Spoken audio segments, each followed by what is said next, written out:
You know, for many years for WWE Monday Night Raw, and even SmackDown to some degree, I feel like the WWE has done a terrible job at executing how their show should be and executing storylines and feuds. You know, I think some common misconception of someone who does a YouTube review of a show is that people think that you hate a superstar if they don't like a storyline they're in. No, no, no, no, no. Here's the case. For me personally, and this is for anyone who has never watched my channel or watching my channel for a long time and want to know something. I like good material. I like feuds that I can sink my teeth into. I don't hate superstars that are a part of feuds. If you give me a superstar I don't like and put him in an interesting feud, I'll watch and I'll say it's an interesting feud. I have done that with Edge many times in my life, and Edge is my least favorite wrestler of all fucking time. I have said there's many feuds that I like that are from Edge. So, in all honesty, it's up to the WWE writing and executing for me to really care about feuds. And I feel the WWE is dropping the ball on some of the feuds that they have, such as Kane and Daniel Bryan and Cody Rhodes and Goldust. These could be better written up and better executed. That's the bottom line. I don't hate Kane. I don't hate Daniel Bryan. I don't hate Cody Rhodes, and I don't hate Goldust. I just hate that the WWE is lazy and they're executing and writing of these superstars. That's just the bottom line how I see it. Now let me get started with this Raw review by talking about those plot points right now, such as Cody Rhodes and Goldust. WWE, just because they're brothers does not make it also interesting, okay? We already know, and you already stapled the fact that they're brothers. I get it, you want to do a match with these guys, but why not go a little bit more personal? Why do the same ticky-tacky crap and treat them like they're any other tag team? I mean, do we forget the emotional storyline of Cody Rhodes just getting married and then getting fired, and then he had to fight for his job back with Goldust fighting by his side? Do we forget about that storyline? I mean, that's what made that storyline good, is because they executed at the right time. Here's Cody Rhodes just getting married. They fire him kayfabe on TV. You put an emotional value on the Cody Rhodes character. Here's Goldust and Dusty trying to help his brother/son back into the fold of the WWE, but Triple H is saying no, fires both of them, and now they're fighting against the Shield for their jobs, for their life, because the WWE for them is what makes money for their families to feed their kids, and they fought through all that adversity just to come back. We know that they're brothers and they love each other, but that's just a ticky-tacky lame storyline at this point. It won't work that much anymore. Maybe back in 2011 it would have worked, but this is 2014 now, and you got to think of a better way for me to care about the Cody Rhodes and Goldust feud. Doing this stuff like they're breaking up like they're the Crime Time or Prime Time players is just stupid. Goldust on accidentally costing Cody matches? I'm sorry, that's just poor execution and me getting invested into this feud overall. And that's just me being truthful. I can't get into this feud. It's not because I hate Cody Rhodes or Goldust. Hell, if anything, if they do wrestle, I guarantee you, yes, they will put on a great match. I'm not denying that fact. What I am pissed off about is that they are not doing a good job promoting this feud and getting me excited for this feud, because this should be a feud I should be excited for. This should be. But they're doing such a lazy job with this. And speaking of Daniel Bryan and Kane laziness, holy freaking shit. Daniel Bryan had a good match with Alberto Del Rio tonight. That's all I really got to say about it. It was actually one of the better matches on Raw and one of the few bright spots of this episode of Monday Night Raw to me. I feel bad for Alberto Del Rio because his character should be so much more for this company, but hey, it is what it is with Alberto Del Rio. But Daniel Bryan and Kane, how cheesy was this shit tonight? Why are we doing this stupid, creepy soap opera horror film crap? Oh, Brie Bella is going to get kidnapped. Like what? She going to get kidnapped the week before Payback? Or the week before the Go Home show Payback, and Daniel Bryan's going to save her at the end of the day? I mean, in all honesty here, I'm just not super excited with what they're doing with Daniel Bryan or Kane, because they're executing it so dumb. This is like a terrible horror movie. And Stephanie, she's just so annoying. Her character's not even good right now. It's like they're telling her, just be annoying. Brie Bella can't act worth a damn. What was with all that stupid screaming when Kane was in the car? I mean, in all honesty, what makes no sense to me is because Daniel Bryan, he shouldn't be afraid of Kane. He beat Kane. He pinned Kane. He showed Kane he's a better man. Hell, in the ring, there's a bunch of weapons for Daniel Bryan to grab and beat the shit out of Kane with. Why in the blue fuck is Daniel Bryan afraid of Kane? He shouldn't be afraid of Kane. He beat Kane. He defeated Kane. There's no point in this feud continuing. That's what I was saying last night in my review. That why should this feud continue between Daniel Bryan and Kane, and we're getting this crappy horror movie stuff? If you like it, cool for you. I'm just saying, for me, this is just bad writing because Kane and Daniel Bryan could tell such a better story, and you already established a great relationship with them in Team Hell No. Why can't we just base stuff around this? Why do we have to bring in Daniel Bryan's real-life wife into this? Why do we have to make it a cheesy-ass horror movie? Why? Why do we need to do all this extra BS that doesn't even matter? We know Daniel Bryan's going to win. Why not try to just make Kane into a legit monster? I mean, I thought they were going on the right track when they had Kane beat the shit out of Daniel Bryan when he first came back with the mask. I said, okay, if you just have Kane come out every week and he just destroys people, that works for me. But instead, we have Kane just being obsessed of trying to kidnap Brie Bella. It's like, does Kane even care that Daniel Bryan's champion? Because I don't feel like he does. I don't even feel like he's trying to destroy Daniel Bryan at all. I feel like he's just trying to play mind games with him. But when has Kane's character ever been that super mind games character? That is my question to you people. I know you guys will say, well, Chase, it kind of makes sense that Kane wants to play mind games. But when has Kane's character really ever been all about the mind games? Kane's character has always been about destruction and causing destruction in the lives of people. Yes, he has done some mind game stuff with Lita and Eve Torres. But other than that, he's normally about doing physical, chaotic destruction. Mind games is more from the Undertaker forte. That's what Undertaker's known for, is the mind games to me. I just feel those two storylines right there, they could actually be really interesting storylines. They have characters and wrestlers that can make them work. But you just write and execute such lazy shit for them that it makes me not interested in any of those feuds whatsoever. I'm not going to really go into full detail about Monday Night Raw tonight. Just talk about some stuff that I really did like and some stuff that I'm interested to see what the company will do in the near future. Talking about the United States Battle Royal, I like the concept. I'm glad someone legit actually won it because I felt WWE might do something stupid and give it to Santino or Fandango. But that wasn't the case here because you had Sheamus win it. And I understand, yes, Dean Ambrose lost the United States title, but listen, Dean Ambrose is moving on from the U.S. title. He's doing much more bigger and better things, taking on, Evolution. Sheamus, he's floating in the WWE ocean right now. They don't know what the fuck to do with Sheamus. Might as well give him the U.S. title and see what he does with it. I don't know if the WWE will be able to execute a good storyline for Sheamus as U.S. champion, but knowing that he is a member of the Breakfast Club and Breakfast Club rules, bitches, and all that other crap, I'm pretty sure Sheamus will get a good run as the United States champion. I don't know who he's going to face on SmackDown. At least they're starting off a little bit strong with this title reign because he is going to face someone on SmackDown.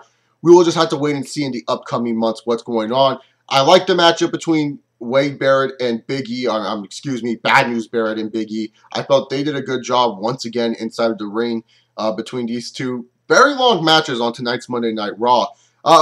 Some of the Triple H and Evolution stuff tonight, it was kind of mild down because we were focusing more on Kane and Daniel Bryan tonight. So we didn't get to see much of him besides Triple H telling Dean Ambrose, Roman Reigns, and Seth Rollins they're going to face the Wyatt family in the main event tonight.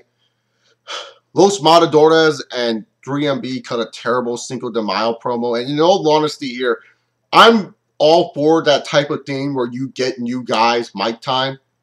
But why do we have to do such zany shit to make us care about this? I mean, I feel bad because I think the Los Matadores could actually be a nice, decent tag team for the WWE. And I find Heath Slater, say what you want about the guy, but I find Heath Slater pretty damn interesting as a character. I think he's one of the more charismatic guys that the WWE has on their roster. I mean, if you watch the JBL and Cole show, you would say Clem Layfield should be a gimmick that should be on TV, not the Heath Slater we have now.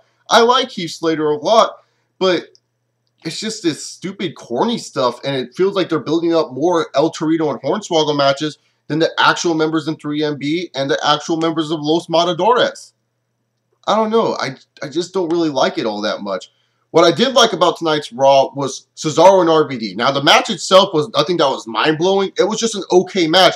But what they did here was they had Cesaro get DQ'd, and he showed aggression. That's what I liked. They didn't have Cesaro, you know, just be all like, okay, I'm going to win this match straight out. No, they showed aggression with Cesaro, where Cesaro was beating up RVD, did not give a crap what the referee was saying, was just freaking focusing on destroying RVD. And that's good. I like when you can build up a heel slash tweener, whatever the hell Cesaro's supposed to be. I'm glad you can build a heel slash tweener up like that by showing some aggression. Did I wish he attacked RVD more? Yeah, a little bit. But this was good enough for me to show, hey, look, Cesaro, he doesn't give a shit if he wins or loses. He just wants to beat you up. And that's what I liked about Cesaro tonight. They did a really good job with Cesaro tonight. Bray Wyatt cut a really good promo tonight. I felt Wyatt was terrific on the mic. And Wyatt really shows what he stands for. And this shows that his gimmick, the Bray Wyatt gimmick that he has now, is one that can also work as a babyface down the line, because Bray Wyatt is fighting for people who feel like they're outsiders. The little girl that is told that she is ugly, but really she is beautiful on the inside. This is why Wyatt's character can work as a heel or a babyface, just because of how well he can control that microphone and how well he can talk to the audience. I really did like what I heard from Bray Wyatt here tonight. Very good stuff. And it makes me question, what the hell does John Cena stand for? Bray Wyatt told me what he stands for, trying to change this world from what it is today of all these hateful and spiteful things. What does John Cena stand for? That's a question that I need to know. Does John Cena stand for anything in this world, or does he just stand for the Breakfast Club and main eventing and world title matches? Because I really don't know what John Cena's character stands for. I know what Bray Wyatt's character stands for, but I don't know what John Cena's character stands for. Now we move on forward. Let's see. No Divas match tonight, which shocked me. No sighting of the tag team champions, which shocked me. We move on forward to the main event match. Main event match was actually pretty damn good. Oh, Adam Rose, excuse me. Sorry about that. Adam Rose made his debut. One of the highlights of tonight's Raw was seeing Adam Rose. I felt bad for Jack Swagger. Felt bad for Dutch Mantel, but this was a good way to get Adam Rose onto TV. It was definitely a highlight of the show, but once again, it's more of an execution type thing. They should have executed this a little bit better. It was okay for what it's worth, and especially on a show that wasn't really that exciting. It was just kind of a boring show. It did bring some life to the show, but overall, it did not blow me away at the end of the day. So now let's just move on forward to the main event. Apologies to all you Adam Rose fans out there. Don't worry, I'm not trying to be a lemon. I'll try my best to be a rosebud next week on Monday Night Raw when Adam Rose comes out. But now, let's just move on forward to the main event match of tonight's Raw. The Shield versus the Wyatt family, which Triple H announced early on. Honestly, this was a really good match. You know these 6 men are going to put on a good match for you on TV. Good match between these guys. And, you know, they're trying to build up the good little story like, oh, the Shield, they're going to be dominant if they win this match. I mean, you beat the Wyatts and Evolution back-to-back nights. That's a great way to make a team look super dominant. All of a sudden, Evolution came out, and look who was with Evolution, Batista. Even though I read reports that Batista's pissed off and he was going to leave the WWE today, seems like Batista's here to stay. Don't read it. Don't believe everything you read on the internet, kids. Sometimes it lies to you. Sometimes it really does lie to you. But in all honesty here, what I liked about this segment right here was that Evolution did not do some stupid no contest when the Wyatts actually did win this matchup right here. They showed that, hey, it takes this much men to beat the Shield. You have Evolution triple power bombing the Shield, showing that, you know what, pretty much Evolution might get their payback at the Payback pay-per-view. Even though I don't necessarily agree with it to some extent, I can understand what the WWE is doing with it, and I feel this is one of their more better executed feuds at this point. I really like the story. Like I said, the story behind it where they were trying to build up the Shield, like saying they would be one of the most dominant teams that they can beat the Evolution and Wyatts in back-to-back nights. That's a high regard to put the Wyatts, you know, in such a big position, naming them with Evolution, naming them as a dominant team, even though I felt like they looked like a joke last night at Extreme Rules with that stupid cage match that I never want to talk about again. But other than that, I felt they did a good job telling a story in this match for what it was worth. Overall, though, this Monday Night Raw, like I said, I don't hate a lot of the wrestlers on this roster. I actually like most of the wrestlers on this roster. There's more wrestlers I hate on TNA's roster than I do on the WWE's roster. But it comes down to execution of feuds.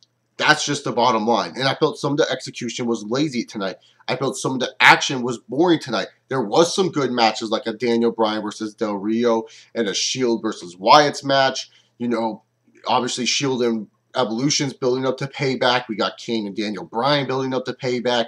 Well, obviously, Wyatt going to be built up to Payback. Pretty much Payback is going to look like the Extreme Rules card. But I want to see more of an effort for WWE's writing team to get me involved into these feuds. Because this is the thing, people. The WWE at this point in time is the best product of wrestling out on the market on terms of money and production. And they should be able to produce the best product. That's just the bottom line. If you have the WWE, the most watched wrestling network, and pretty much the most watched wrestling medium, they should be able to produce storylines for me to care about. That's all I'm asking from the WWE. I know it's asking much, and I know the WWE probably won't deliver it to me, but just know I would just like more effort. I'm not saying I'm going to hate a Cody Rhodes versus Goldust match. I probably won't be as excited for it, but that's just the bottom line. I'm not hating on Kane versus Daniel Bryan. I know there's like a random stipulation. Apparently the internet said it's going to be a buried alive match between these two. I'm not going to hate on that match. Just know I probably won't be excited for it because of the storyline that the WWE is trying to give to us. Just understand, the storyline goes a far way of building up characters. It's just like I said about 24. If you brought back Jack Bauer, but he wasn't Jack Bauer, and they just replaced Jack Bauer with a new guy, how would you feel about that? Would you think that makes sense for 24 to do that in their new show? I haven't seen the new episodes of 24. If that happened, then it looks like 24 fucked up, but that's all I'm saying. You want to see your TV shows be consistent. And WWE Raw is a TV show, people. That's just the bottom line. And I'm here to review a TV show most of the time. Sometimes I will talk about wrestling topics where I give my opinions about certain wrestlers, but just know this. It is a TV show, and I review this TV show on a weekly basis. So this is why sometimes I get frustrated with some of the stuff that is going on in the WWE. I don't hate the WWE completely. There's other promotions that I hate more than the WWE. Believe it or not, there is. But I'm just saying, sometimes the WWE does not do everything perfect. And I'm not going to come on here and try to make everything sound positive and sound like the WWE is super duper perfect. No. I'm going to come on here and give you my straight, real opinions on things. If you guys like my opinions and you guys like what I said in this video, give this a thumbs up. If you didn't like what I said, comment down below. I am someone that is open to any suggestions of what you thought about this Monday Night Raw. And tell me, what was I wrong about when it comes down to this episode? What was I wrong about? Because this is what I feel. But tell me how you guys feel about this episode. Anyways, guys, subscribe if you like me. Check out my other video where I talk about why Roman Reigns is great. Shout out to my boy Antoine Moore. Anyways, guys, I'm out of here. See you all tomorrow for an NBA video and my Q&A video. Can't wait to do those two videos for you and upload them.